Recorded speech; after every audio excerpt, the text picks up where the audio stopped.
உண்மையில ரொம்ப நல்லா வந்திருக்கு. அண்ட் அருண் விஜய் சார் வந்துட்டு ஒரு ஃப்ரேம்லையும் வாழ்ந்திருக்காரு. ஸோ இது ரொம்ப ஒரு சோஷியல் மெசேஜா இருக்கும். ஸோ கண்டிப்பா எல்லாரும் இது பாருங்க. ஸோ யா வணக்கம். பாலா சாரோட ரெகுலர் ஸ்டைல் இருந்தாலும் வழக்கமாக பாலா சாரோட படங்கள் விமர்சனத்துக்கு பல விதங்களோட கொடுக்கும். இந்த படத்தில் அப்பார்ட் ஃப்ரம் பிஸ்னஸ் வைஸாகவும் இது டோட்டலி எல்லா விதமான எல்லா டைப் ஆஃப் ஆடியன்ஸையும் என்டர்டெயின் பண்ணுற மாதிரி இருக்குன்றது சந்தோஷமான விஷயம். பெரிய ஃபேனாக இருக்கிற இந்த மாதிரி ஆளுங்களுக்குலாம் இது வந்து ஒரு ரோலர் கோஸ்டர் ரைட் மாதிரி எல்லா எமோஷன்ஸையும் சினிமாக்குள்ள இருக்குன்றதை தாண்டி ஒரு ஆடியன்ஸாக நம்மளை வந்து நிறைய எங்களில் இந்த படம் வந்து கனெக்ட் பண்ணிச்சு. நன்றி சார். சுரேஷ் காமராஜ் சார், இந்த மாதிரியான படைப்புகளுக்கு நீங்கள் சப்போர்ட் பண்ணுறது ரொம்ப மகிழ்ச்சி.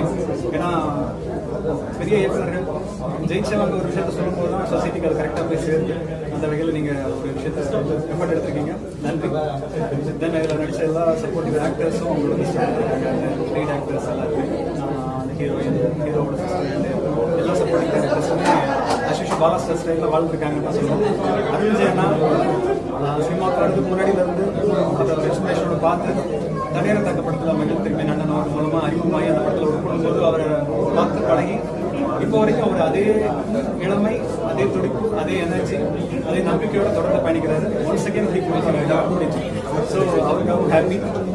நல்ல ஒரு தியேட்டர் எக்ஸ்பீரியன்ஸ். ஆனால் தியேட்டரில் கண்டிப்பாக மிஸ் பண்ணக்கூடாது. வாழ்த்துக்கள்.